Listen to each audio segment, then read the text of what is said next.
오늘 여러분과 함께 나눌 이야기는 단지 지나간 제국의 연대기가 아닙니다.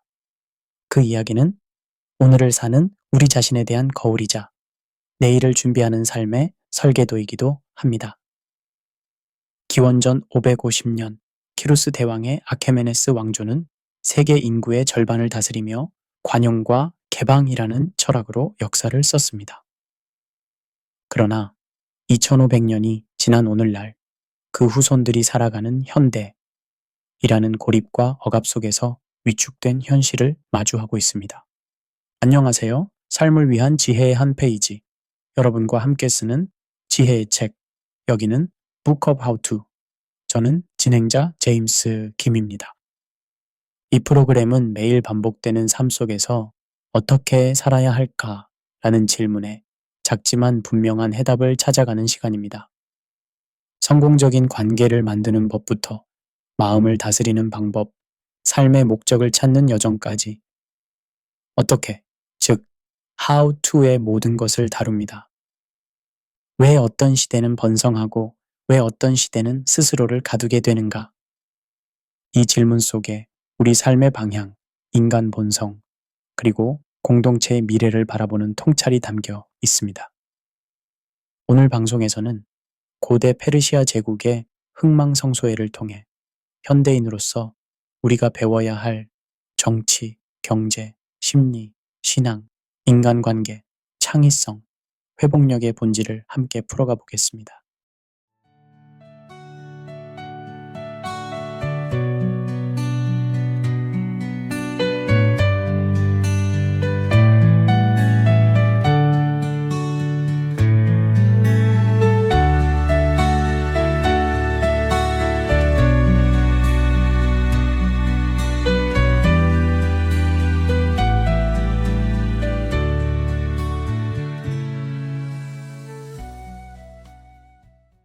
고대 페르시아의 교훈, 영광과 고립 사이에서 현대인이 배워야 할 삶의 지혜.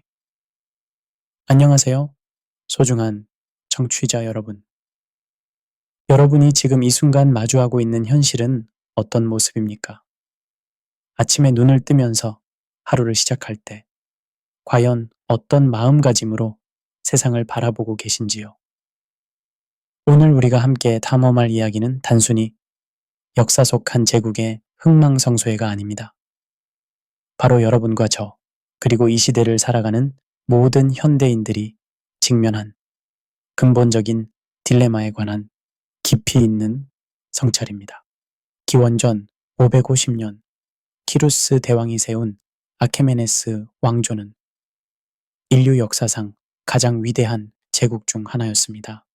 인도 서북부에서 그리스 본토에 이르기까지 당시 세계 인구의 44%를 통치했던 이 거대한 제국은 종교적 관용과 문화적 포용으로 유명했습니다.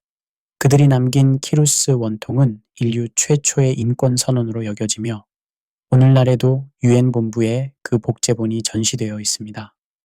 하지만 그 찬란했던 제국의 후예들이 살고 있는 현재의 이란은 어떤 모습일까요?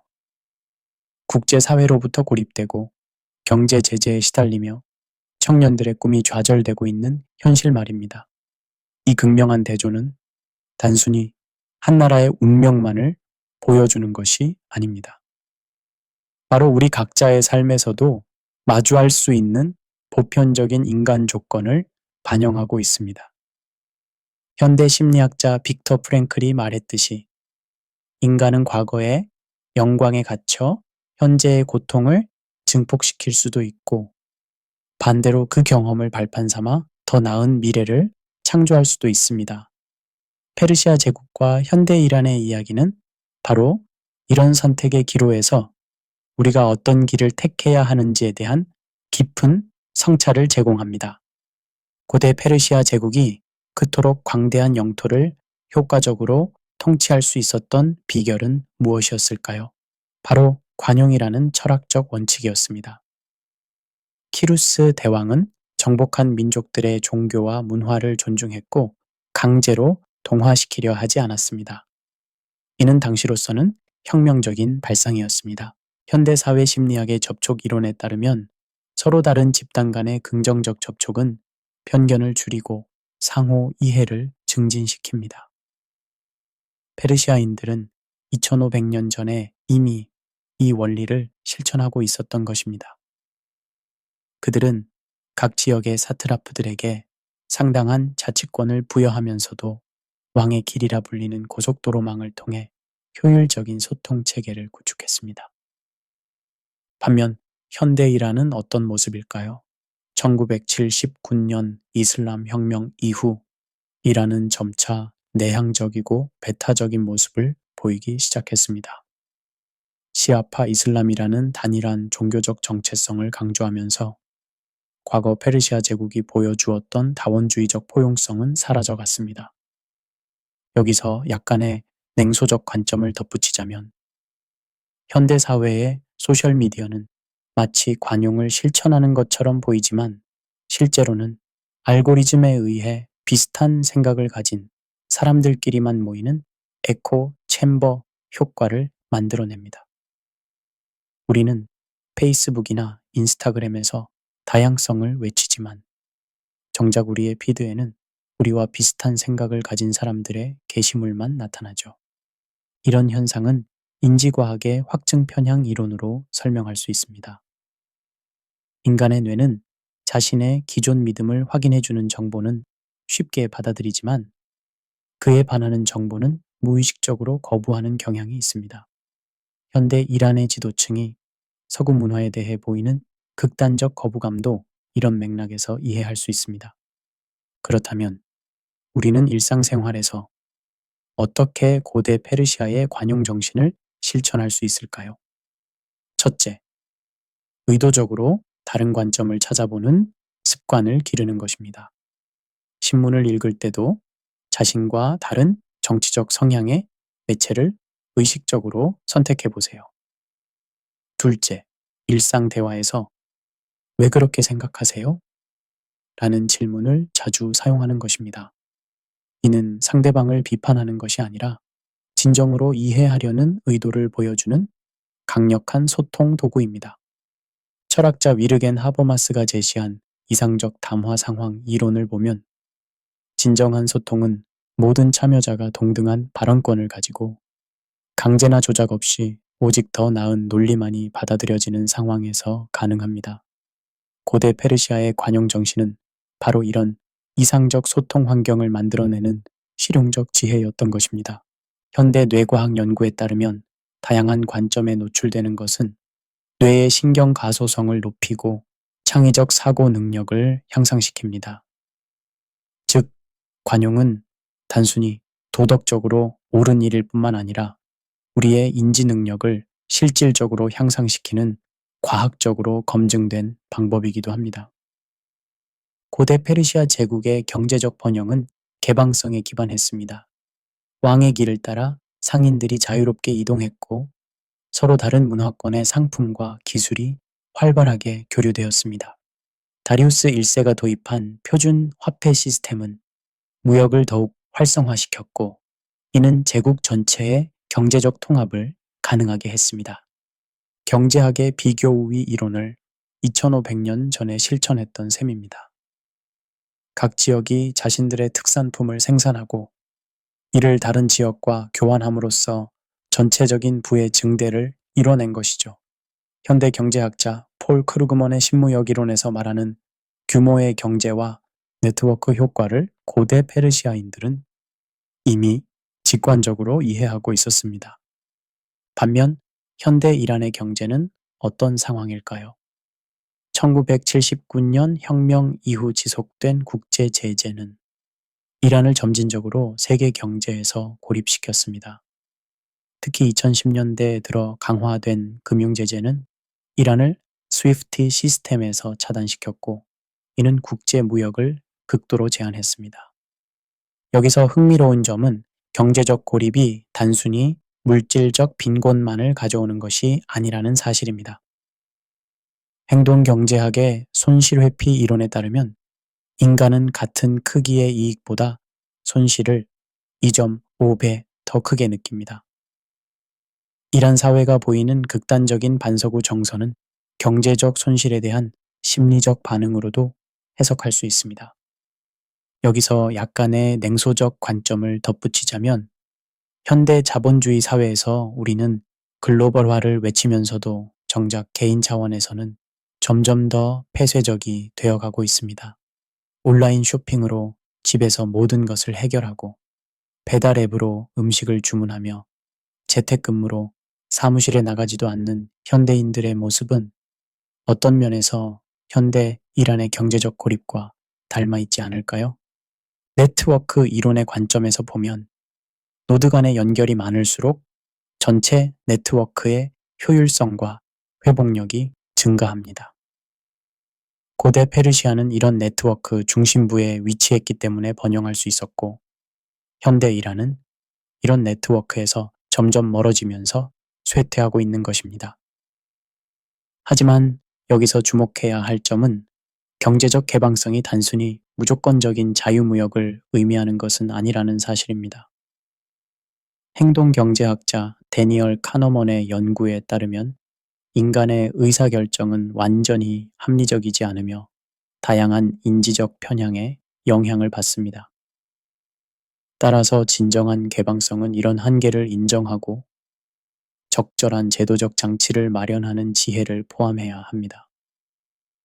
개인 차원에서 이를 어떻게 적용할 수 있을까요? 첫째, 자신의 경제적 네트워크를 다양화하는 것입니다. 한 분야에만 의존하지 말고 여러 분야의 사람들과 관계를 맺고 다양한 수입원을 개발하는 것이죠. 둘째, 지속적인 학습을 통해 자신의 비교우위를 계속 업데이트하는 것입니다. 복잡계 이론에서 말하는 창발성 개념을 보면 시스템의 각 구성 요소가 서로 상호작용할 때 예상치 못한 새로운 특성이 나타날 수 있습니다. 고대 페르시아의 경제적 번영도 바로 이런 창발적 특성의 결과였습니다. 서로 다른 문화와 기술이 만나면서 예상치 못한 혁신이 일어났던 것이죠. 고대 페르시아 제국의 가장 큰 강점 중 하나는 다양성을 경쟁력으로 전환시키는 능력이었습니다. 바빌론의 수학, 이집트의 건축, 그리스의 철학, 인도의 천문학이 페르시아의 통치 체계 안에서 조화롭게 융합되었습니다. 이는 단순한 문화적 관용을 넘어서 다양성이 가져다주는 시너지 효과를 전략적으로 활용한 결과였습니다. 현대 조직 심리학의 다양성 연구를 보면 인지적 다양성이 높은 팀일수록 더 혁신적인 해결책을 찾아내는 경향이 있습니다. 서로 다른 배경을 가진 사람들이 모이면 각자의 독특한 관점과 경험이 결합되어 기존에는 생각하지 못했던 아이디어가 탄생합니다. 페르시아 제국은 이런 집단 지성의 원리를 역사상 가장 큰 규모로 실현한 사례라고 할 수 있습니다. 반면 현대 이란은 1979년 혁명 이후 점진적으로 획일화의 길을 걸었습니다. 시아파 이슬람이라는 단일한 종교적 정체성이 모든 사회 영역을 지배하게 되면서 과거 페르시아가 자랑했던 문화적 다원주의는 사라져 갔습니다. 여성들의 복장 규제, 서구 문화에 대한 금지, 예술과 표현의 자유 제한 등이 그 결과입니다. 여기서 약간의 냉소적 관점을 덧붙이자면 현대 한국 사회도 겉으로는 다양성을 추구한다고 하지만 실제로는 놀라울 정도로 획일적인 면이 있습니다. 스카이 대학 진학, 대기업 취업, 아파트 구매라는 정답이 정해진 인생 코스를 따라가려는 압박이 여전히 강하죠. 이런 획일성은 개인의 창의성을 억압할 뿐만 아니라 사회 전체의 혁신 능력을 떨어뜨립니다. 인지과학의 관점에서 보면 다양성은 우리 뇌의 작동 방식과 깊은 관련이 있습니다.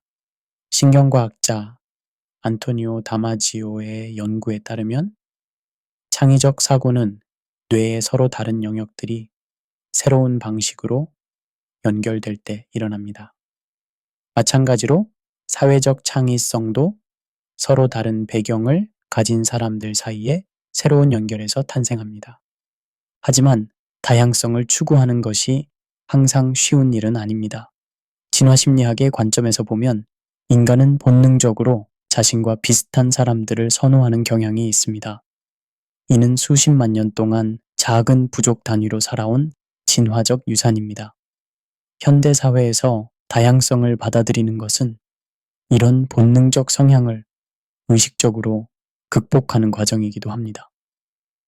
그렇다면 일상생활에서 어떻게 다양성의 힘을 활용할 수 있을까요? 첫째, 의도적으로 자신과 다른 배경을 가진 사람들과 시간을 보내는 것입니다.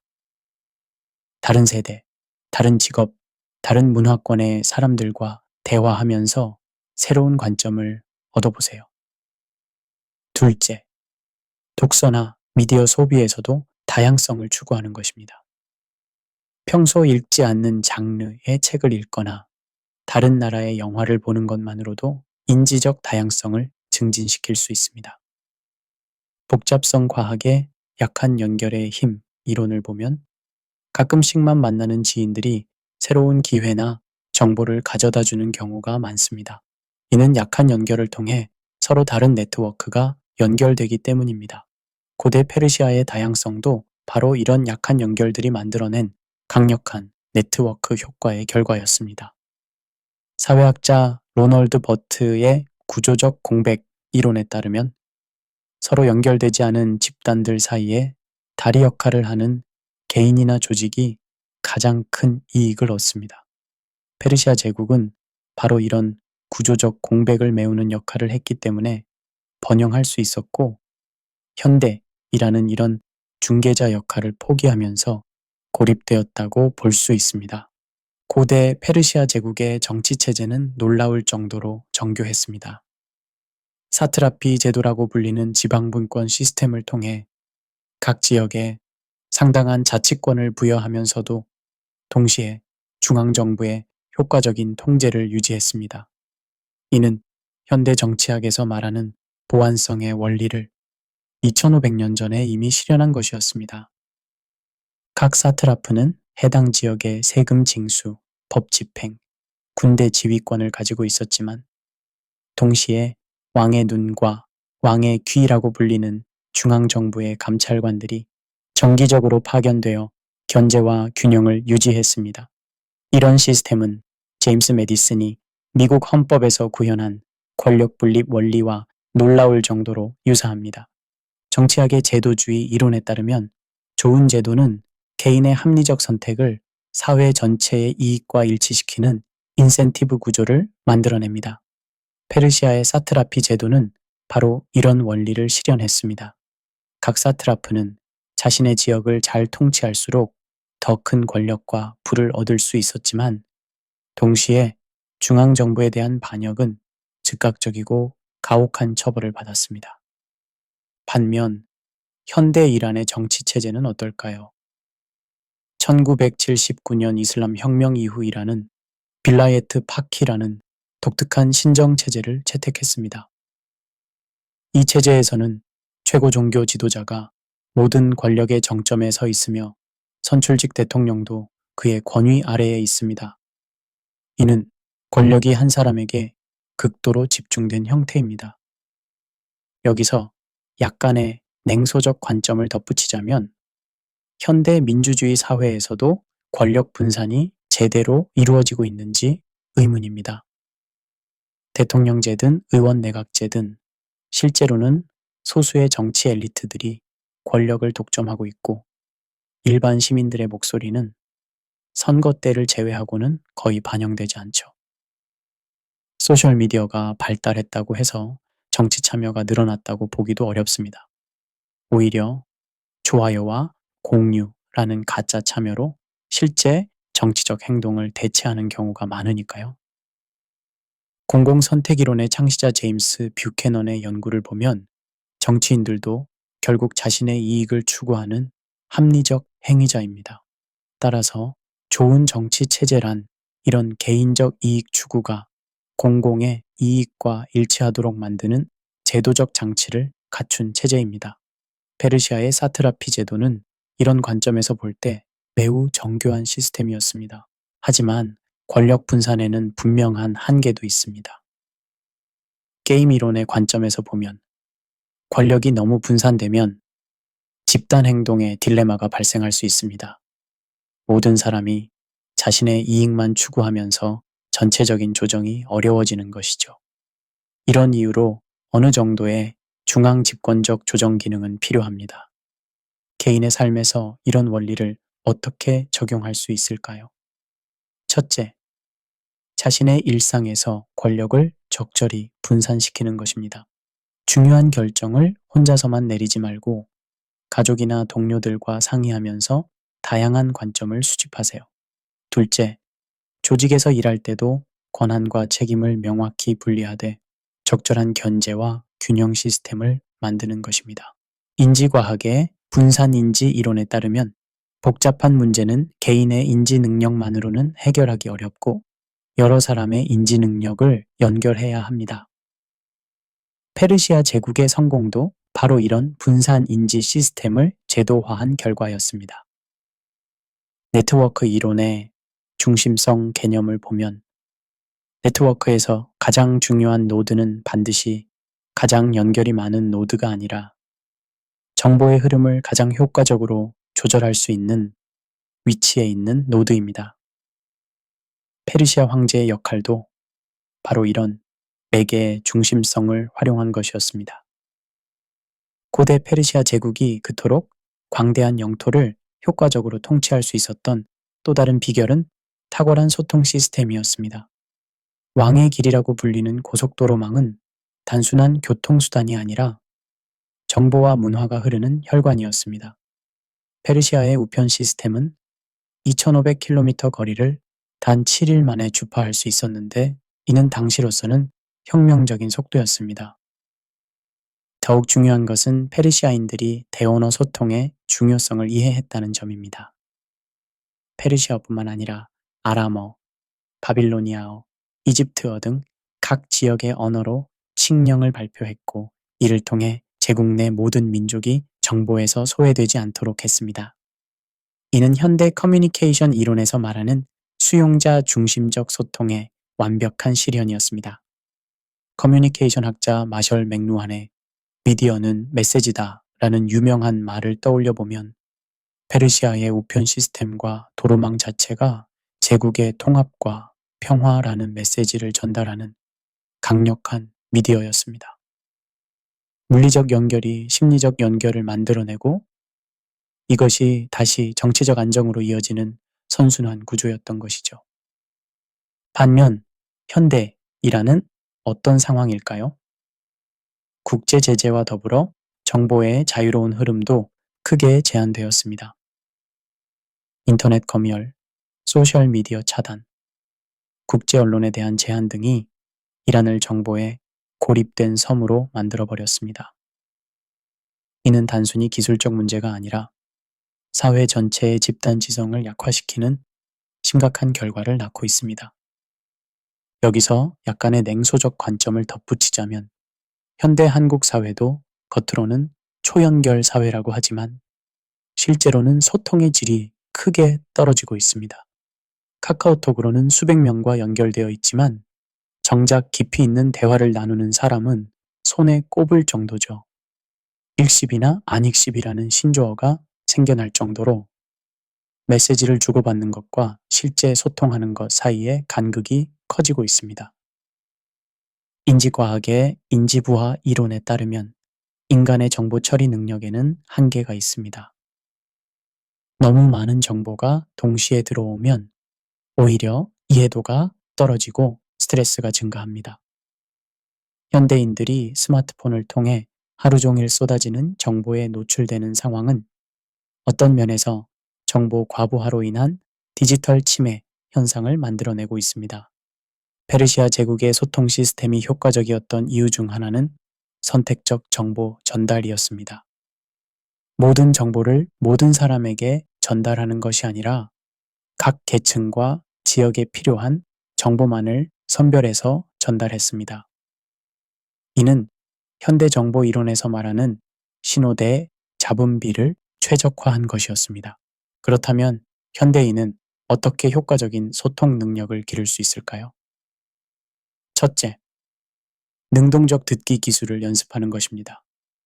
상대방의 말을 듣는 동시에 그 감정과 의도까지 파악하려고 노력하세요. 둘째, 자신의 메시지를 전달할 때는 상대방의 배경과 상황을 고려해서 언어와 방식을 조정하는 것입니다. 사회 네트워크 이론의 약한 연결의 힘을 다시 생각해보면 진정으로 유용한 정보는 오히려 가까운 사람들보다는 약간 거리가 있는 지인들을 통해 얻어지는 경우가 많습니다. 이는 가까운 사람들끼리는 비슷한 정보를 공유하고 있을 가능성이 높기 때문입니다. 페르시아 제국의 광범위한 네트워크는 바로 이런 약한 연결들을 통한 정보의 다양성을 보장했습니다. 심리학의 확증 편향 이론을 극복하기 위해서는 의도적으로 자신과 다른 의견을 찾아듣는 습관이 필요합니다. 페르시아 황제들이 각 지역의 다양한 목소리를 듣기 위해 만든 제도적 장치들처럼 개인도 자신만의 정보 다양성 시스템을 구축해야 합니다. 고대 페르시아 제국은 인류 역사상 가장 혁신적인 사회 중 하나였습니다. 세계 최초의 고속도로망, 최초의 국제 우편 시스템, 최초의 인권선언서, 그리고 가장 정교한 관계시설인 카나트 시스템까지 페르시아인들의 혁신은 다방면에 걸쳐 있었습니다. 하지만 더욱 놀라운 것은 이런 혁신들이 단발적인 발명이 아니라 체계적인 혁신 생태계의 산물이었다는 점입니다. 페르시아 제국의 혁신 생태계는 세 가지 핵심 요소로 구성되어 있었습니다. 첫째, 지식의 자유로운 교류를 보장하는 제도적 환경이었습니다. 서로 다른 문명권의 학자들과 기술자들이 페르시아 궁정에서 만나 지식을 공유할 수 있었습니다. 둘째, 실용적 문제 해결에 대한 강한 동기였습니다. 광대한 제국을 효율적으로 통치하기 위해서는 새로운 기술과 시스템이 절실했습니다. 셋째, 실패에 대한 관용이었습니다. 새로운 시도가 실패해도 가혹한 처벌을 받지 않았기 때문에 사람들이 기꺼이 위험을 감수하며 새로운 것을 시도할 수 있었습니다. 현대 혁신 이론의 관점에서 보면 페르시아 제국은 클레이튼 크리스텐슨이 말하는 혁신 딜레마를 성공적으로 극복한 사례입니다. 기존의 성공에 안주하지 않고 지속적으로 새로운 기술과 시스템을 도입했기 때문에 수세기 동안 패권을 유지할 수 있었습니다. On a starlit night, we fly through the clouds. We touch the sky. Dreams that shimmer in the air. In your arms, I'm free from care. Always there, in every twist, in the mist, where loves persist. Hold my hand, we'll never part. You're the beat within my heart. Whispered secrets soft and low. In the dark, our hearts will glow. Moonlight paints the night so bright. With you here, I feel so light. Always there,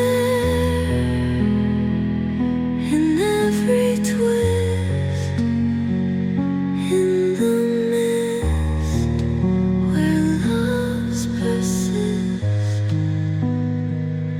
Hold my hand, we'll never part. You're the beat within my heart.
반면 현대이란은 어떤 모습일까요? 1979년 혁명 이후 이란 사회는 점진적으로 보수적 성격을 강화해 왔습니다. 종교적 교리에 어긋난다는 이유로 많은 과학기술 분야에서 연구가 제한되었고 서구의 기술 도입도 이념적 이유로 거부되는 경우가 많았습니다. 특히 인터넷과 소셜미디어에 대한 제한은 젊은 세대의 창의성과 혁신 의지를 크게 위축시켰습니다. 여기서 약간의 냉소적 관점을 덧붙이자면 현대 한국 사회도 혁신을 외치면서도 실제로는 상당히 보수적인 면이 있습니다. 대학 입시에서는 여전히 암기 위주의 평가가 주를 이루고 기업에서는 실패하지 않는 것이 성공하는 것보다 더 중요하게 여겨집니다. 특히 한국의 대기업 문화는 혁신보다는 안정성을 선호하는 경향이 강하죠. 그 결과 진정한 혁신은 대기업이 아니라 스타트업에서 나오는 경우가 많습니다. 심리학의 현상유지 편향 이론에 따르면 인간은 본능적으로 변화를 회피하고 현재의 상태를 유지하려는 경향이 있습니다. 이는 진화적으로 보면 합리적인 전략이었습니다. 오랫동안 인간의 조상들에게는 새로운 시도가 생존의 위험을 가져다 주는 경우가 많았기 때문입니다. 하지만 급속히 변화하는 현대 사회에서는 오히려 변화하지 않는 것이 더 큰 위험이 될 수 있습니다. 혁신 연구의 아버지로 불리는 조지프 슌페터는 창조적 파괴라는 개념을 제시했습니다. 진정한 혁신은 기존의 것을 완전히 대체하는 파괴적 변화를 통해 일어난다는 것이죠. 페르시아 제국의 혁신들도 대부분 이런 창조적 파괴의 과정을 통해 탄생했습니다. 그렇다면 개인 차원에서는 어떻게 혁신적 사고를 기를 수 있을까요? 첫째, 실패를 학습의 기회로 보는 마인드셋을 기르는 것입니다. 실리콘밸리에서 유명한 빠르게 실패하기 철학처럼 작은 실험을 통해 빠르게 학습하는 습관을 만드세요. 둘째, 서로 다른 분야의 지식을 의도적으로 연결해 보는 것입니다. 스티브 잡스가 말했듯이 혁신은 종종 점들을 연결하는 과정에서 일어납니다. 인지과학의 확산적 사고 연구에 따르면 창의성은 기존의 개념들을 새로운 방식으로 조합하는 능력과 밀접한 관련이 있습니다. 페르시아 제국의 혁신들도 대부분 서로 다른 문명권의 기술과 아이디어를 창의적으로 결합한 결과였습니다. 복잡계 이론의 네트워크 효과를 보면 다양한 노드들 사이의 연결이 많을수록 시스템 전체의 창발적 특성이 증가합니다. 개인의 혁신 능력도 마찬가지로 다양한 분야의 사람들과 네트워크를 형성할수록 향상됩니다. 고대 페르시아 제국이 200년 이상 지속될 수 있었던 비결 중 하나는 놀라운 회복력, 즉 레질리언스였습니다. 자연재해, 반란, 침입 등 다양한 위기 상황에서도 제국은 빠르게 원상태로 돌아올 수 있었습니다. 이런 회복력은 우연히 얻어진 것이 아니라 체계적으로 설계된 시스템의 결과였습니다. 페르시아 제국의 레질리언스는 여러 층위에서 작동했습니다. 첫째, 구조적 다양성이었습니다. 제국이 하나의 중심에만 의존하지 않고 여러 개의 권력 중심을 가지고 있었기 때문에 한 지역에 문제가 생겨도 전체 시스템이 마비되지 않았습니다. 둘째, 적응적 거버넌스였습니다. 사트라피 제도를 통해 각 지역의 특수한 상황에 맞게 유연하게 대응할 수 있었습니다. 셋째, 정보의 신속한 전달이었습니다. 위기 상황이 발생하면 즉시 중앙정부에 보고되고 적절한 대응책이 마련되었습니다. 현대 복잡계 과학의 관점에서 보면 페르시아 제국은 자기 조직화 능력을 가진 시스템이었습니다. 외부의 충격에 대해 시스템 전체가 스스로 재구성되면서 안정성을 회복하는 능력 말입니다. 이는 생물학에서 말하는 항상성과 유사한 개념입니다. 반면 현대 이란의 상황은 어떨까요? 1979년 혁명 이후 이란은 지속적인 위기 상황에 노출되어 있습니다. 국제 제재, 경제적 어려움, 내부 갈등 등이 복합적으로 작용하면서 사회 전체의 회복력이 크게 약화되었습니다. 특히 경제 구조가 석유에 과도하게 의존하면서 국제 유가 변동이나 제재 강화에 극도로 취약한 상태가 되었습니다. 여기서 약간의 냉소적 관점을 덧붙이자면 현대 한국 사회도 겉으로는 안정적으로 보이지만 실제로는 상당히 취약한 구조를 가지고 있습니다. 저출산, 고령화, 양극화, 청년 실업 등의 문제들이 서로 얽히면서 완벽한 폭풍을 만들어낼 가능성이 있습니다. 특히 코로나19 같은 예상치 못한 충격에 대한 사회적 대응력이 생각보다 부족하다는 것이 드러났죠. 심리학의 레질리언스 연구에 따르면 개인의 회복력은 타고나는 것이 아니라 학습되고 개발될 수 있는 능력입니다. 레질리언스가 높은 사람들의 특징을 보면 첫째 현실을 있는 그대로 받아들이는 능력, 둘째 삶에 의미를 부여하는 능력, 셋째 즉흥적으로 해결책을 찾아내는 능력 등이 있습니다. 인지과학의 인지적 유연성 연구를 보면 새로운 상황에 빠르게 적응하는 능력은 뇌의 전전두엽 기능과 밀접한 관련이 있습니다. 이 능력은 명상, 운동, 새로운 학습 등을 통해 향상시킬 수 있습니다. 페르시아 제국의 적응력도 바로 이런 인지적 유연성의 사회적 버전이었다고 볼 수 있습니다. 그렇다면 개인 차원에서는 어떻게 레질리언스를 기를 수 있을까요? 첫째, 다중 안전망을 구축하는 것입니다. 하나의 수입원, 하나의 기술, 하나의 인간관계에만 의존하지 말고 여러 개의 대안을 준비하세요.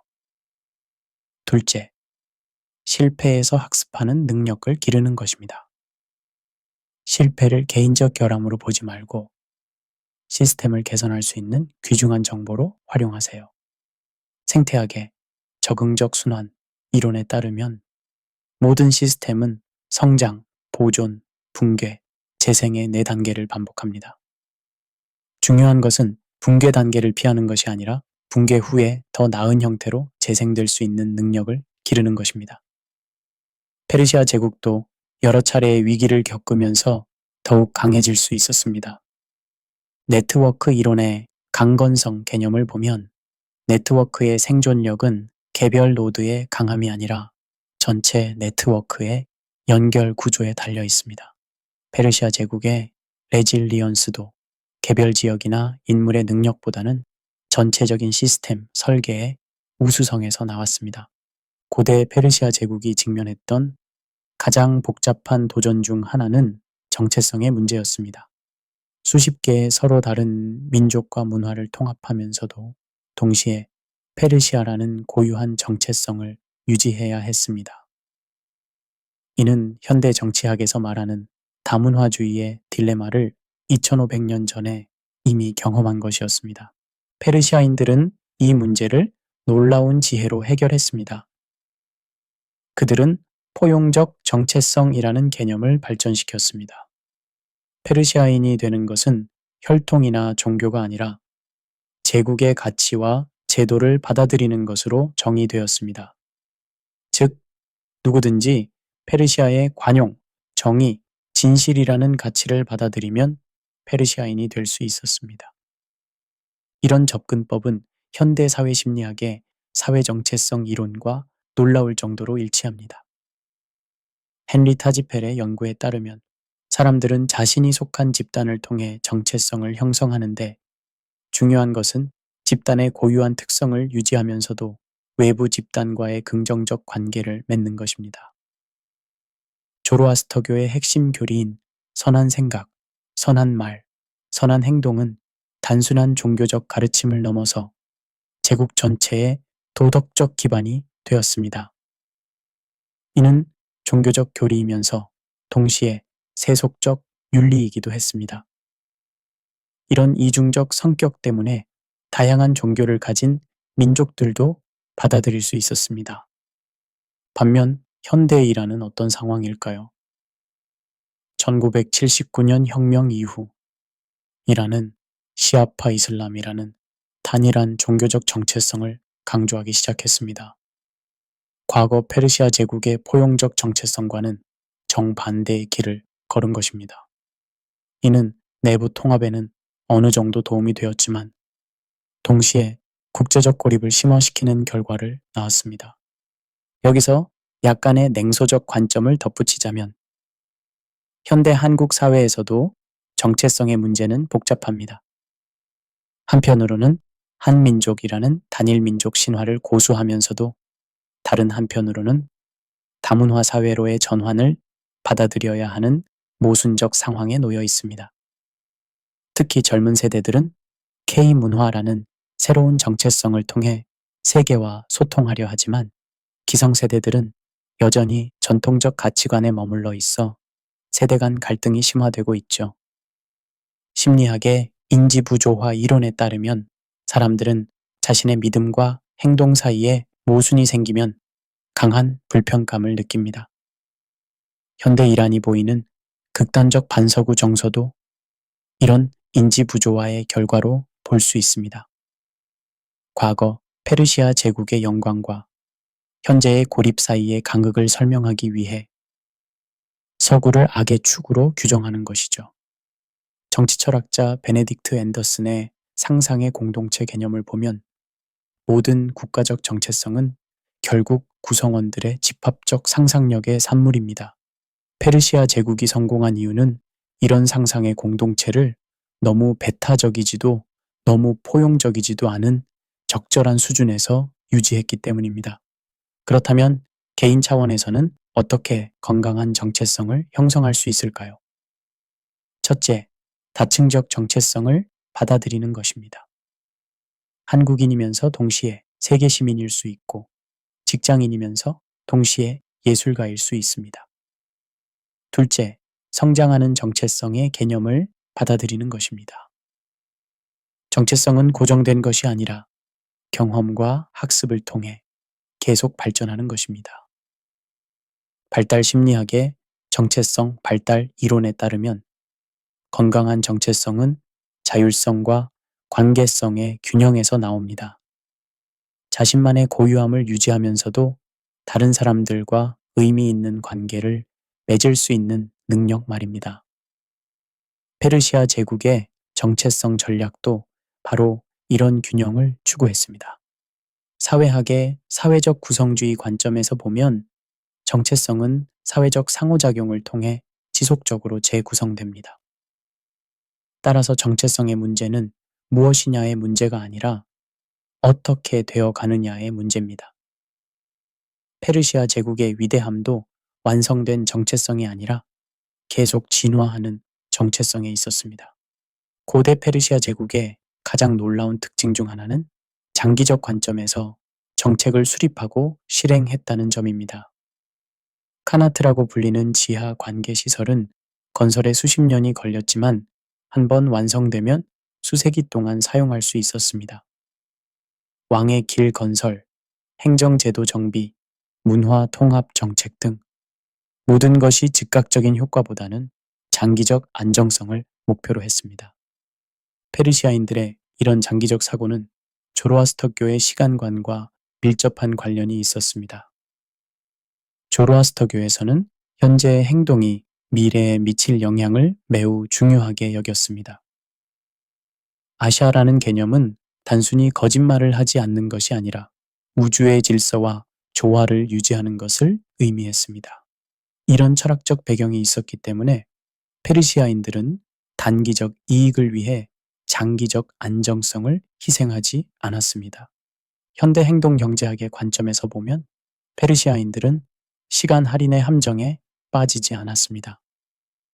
대부분의 사람들은 미래의 큰 이익보다는 현재의 작은 이익을 선호하는 경향이 있는데 페르시아인들은 제도적 장치를 통해 이런 인간의 본능적 한계를 극복했습니다. 반면 현대 이란은 어떤 상황일까요? 1979년 혁명 이후 이란의 정책 결정은 대부분 단기적 정치적 고려에 의해 좌우되어 왔습니다. 국제 제재에 대한 대응, 핵 개발 정책, 지역 분쟁 개입 등이 모두 즉각적인 정치적 효과를 노리는 성격이 강했습니다. 장기적 국가 발전 전략보다는 정권 유지에 더 많은 관심을 기울인 결과 국가 전체의 미래가 불투명해졌습니다. 여기서 약간의 냉소적 관점을 덧붙이자면 현대 민주주의 사회에서도 단기주의는 심각한 문제입니다. 정치인들은 다음 선거에서 당선되기 위해 장기적으로 필요한 정책보다는 당장 인기를 끌 수 있는 정책을 선호합니다. 기업들도 분기별 실적에 매달리다 보니 장기적 투자를 소홀히 하는 경우가 많죠. 심지어 개인들도 인스타그램의 좋아요 개수에 일희일비하면서 장기적 자기 개발은 뒷전으로 밀어내는 경우가 허다합니다. 행동경제학의 현재 편향 연구에 따르면 인간의 뇌는 진화적으로 즉각적인 보상에 더 강하게 반응하도록 설계되어 있습니다. 이는 원시 시대에는 생존에 유리한 특성이었지만 현대 사회에서는 오히려 장기적 성공을 방해하는 요소가 되었습니다. 페르시아 제국이 이런 한계를 극복할 수 있었던 비결은 제도적 기억을 잘 보존했기 때문입니다. 왕이 바뀌어도 기본적인 정책 방향은 유지되었고 각 사트라피에서 축적된 경험과 지혜가 체계적으로 기록되고 전승되었습니다. 그렇다면 현대인은 어떻게 장기적 사고를 기를 수 있을까요? 첫째, 미래 자아와의 대화 기법을 활용하는 것입니다. 중요한 결정을 내릴 때 10년 후의 자신이 어떻게 생각할지 상상해 보세요. 둘째, 시스템적 사고를 기르는 것입니다. 개별적인 사건이나 결정이 전체 시스템에 미칠 장기적 영향을 고려하는 습관을 만드세요. 인지과학의 전향적 기억 연구에 따르면 미래의 목표를 달성하기 위해서는 현재의 행동을 조절하는 능력이 필요합니다. 이런 능력은 명상, 계획 세우기, 목표 시각화 등의 방법으로 향상시킬 수 있습니다. 복잡계 이론의 피드백 루프 개념을 보면 시스템의 지속 가능성은 긍정적 피드백과 부정적 피드백의 균형에 달려 있습니다. 페르시아 제국은 이런 피드백 메커니즘을 제도적으로 구축했기 때문에 오랫동안 안정성을 유지할 수 있었습니다. 생태학의 지속 가능성 원리를 사회 시스템에 적용해 보면 진정한 지속 가능성은 경제적 효율성, 사회적 형평성, 환경적 건전성의 균형에서 나옵니다.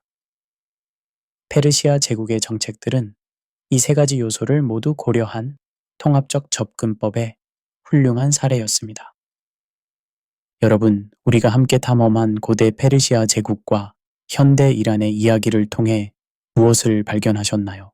이는 단순히 한 문명의 흥망성쇠에 관한 역사적 서술이 아니었습니다. 바로 우리 각자의 삶에서 그리고 우리가 살아가는 현대 사회에서 마주하는 근본적인 선택의 문제였습니다. 키루스 대왕이 바빌론을 정복한 후 첫 번째 한 일은 유대인들을 고향으로 돌려보내는 것이었습니다. 그는 힘으로 정복했지만 마음으로는 포용했습니다. 이는 당시로서는 혁명적인 발상이었습니다. 승자가 패자를 지배하는 것이 아니라 함께 더 큰 꿈을 꾸자고 제안한 것이죠. 하지만 2500년이 지난 지금 그 위대한 제국의 후예들은 세상과 등을 지고 있습니다. 과거의 영광은 현재의 짐이 되었고 자긍심은 고립으로 변질되었습니다. 이런 변화는 하루아침에 일어난 것이 아닙니다. 수많은 작은 선택들이 누적되어 만들어진 결과입니다. 우리는 이 이야기에서 어떤 교훈을 얻을 수 있을까요? 첫째, 진정한 힘은 다름을 받아들이는 능력에서 나온다는 것입니다. 페르시아 제국의 관용은 약함이 아니라 강함의 표현이었습니다. 자신의 정체성이 확고할 때만 타인의 다름을 두려워하지 않을 수 있습니다. 현대를 살아가는 우리에게도 이는 여전히 유효한 지혜입니다. 직장에서, 가정에서, 사회에서 만나는 다양한 사람들과 어떻게 관계를 맺을 것인가는 우리의 성공과 행복을 좌우하는 핵심 요소입니다. 둘째, 개방성이 경쟁력이라는 사실입니다. 페르시아인들이 왕의 길을 건설한 이유는 단순히 군사적 목적 때문이 아니었습니다. 사람과 물건, 그리고 아이디어가 자유롭게 흘러다닐 수 있는 환경을 만들기 위해서였습니다. 현대의 인터넷이 왕의 길과 같은 역할을 한다면 우리는 이 디지털 왕의 길을 어떻게 활용하고 있을까요? 셋째, 지속 가능한 성공은 장기적 관점에서만 가능하다는 것입니다. 페르시아인들의 카나트 시스템처럼 진정한 가치는 당장 눈에 보이지 않을지라도 꾸준히 축적됩니다. 현대 사회의 빠른 변화 속에서도 변하지 않는 원칙을 세우고 그것을 바탕으로 한 걸음씩 나아가는 것이 중요합니다. 넷째, 다양성이 혁신의 원천이라는 점입니다. 서로 다른 배경을 가진 사람들이 만날 때 예상치 못한 시너지가 발생합니다. 이는 조직에서뿐만 아니라 개인의 학습과 성장에서도 마찬가지입니다. 편안한 영역을 벗어나 새로운 사람들, 새로운 아이디어와 만나는 것이 우리를 한 단계 성장시킵니다. 다섯째, 권력은 분산될 때 더 강해진다는 역설입니다. 페르시아의 사트라피 제도처럼 적절한 자율성과 책임을 부여할 때 전체 시스템이 더욱 효율적으로 작동합니다. 이는 리더십의 핵심 원리이기도 합니다. 모든 것을 혼자 결정하려 하지 말고 적절한 권한을 위임하면서도 전체적인 방향은 잃지 않는 것이 진정한 리더십입니다. 여섯째, 소통이 모든 문제 해결의 출발점이라는 것입니다. 페르시아인들이 여러 언어로 칙령을 발표한 것은 단순한 배려가 아니라 효과적인 통치를 위한 전략이었습니다. 현대사회에서도 진정한 소통 없이는 어떤 문제도 해결할 수 없습니다. 마지막으로 정체성은 고정된 것이 아니라 계속 진화하는 것이라는 점입니다. 페르시아 제국의 포용적 정체성처럼 우리도 열린 마음으로 새로운 경험을 받아들이면서 더 풍성한 자아를 만들어갈 수 있습니다. 하지만 이 모든 지혜를 실천하는 것은 쉽지 않습니다. 인간의 본능은 변화를 회피하고 익숙한 것을 선호하며 단기적 이익을 추구하도록 설계되어 있기 때문입니다. 현대 이란이 걸어온 길도 어떤 면에서는 이런 인간적 한계의 결과라고 볼 수 있습니다. 그렇다면 우리는 어떻게 해야 할까요? 성경은 이에 대해 명확한 지침을 제공합니다. 지혜 있는 자는 명철한 자보다 낫고 자기의 마음을 다스리는 자는 성을 빼앗는 자보다 나으니라. 잠언 16장 32절. 진정한 승리는 외부의 적을 이기는 것이 아니라 내면의 한계를 극복하는 것입니다. 페르시아 제국의 위대함은 강력한 군사력이나 광대한 영토에 있었던 것이 아니라 인간의 본능적 편견과 두려움을 극복하고 더 큰 비전을 품었던 것에 있었습니다. 철이 철을 날카롭게 하는 것 같이 사람이 그의 친구의 얼굴을 빛나게 하느니라. 잠언 27장 17절. 우리는 혼자서는 완전할 수 없습니다. 다른 사람들과의 건설적인 관계를 통해서만 더 나은 존재가 될 수 있습니다. 이것이 바로 페르시아 제국이 추구했던 공동체의 정신입니다. 너희 계획들을 여호와께 맡기라.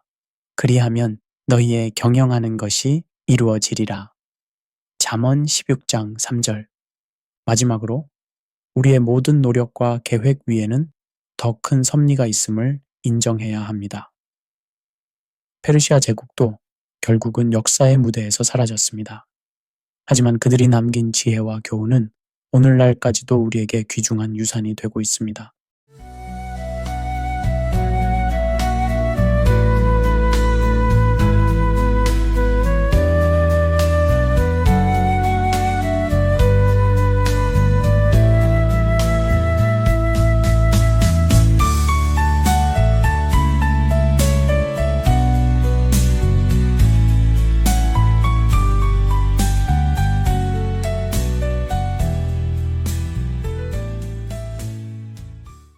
우리는 고대 페르시아의 찬란한 지혜와 현대 이란의 고립, 그리고 그 속에서 우리가 배워야 할 삶의 원칙들을 살펴보았습니다.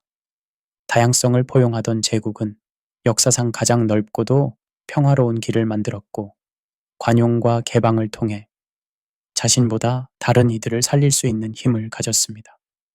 그러나 그 정신을 잃었을 때 자긍심은 고립이 되었고, 과거의 영광은 짐이 되었습니다. 그 교훈은 오늘 우리에게 묻습니다. 당신의 삶은 열려 있는가?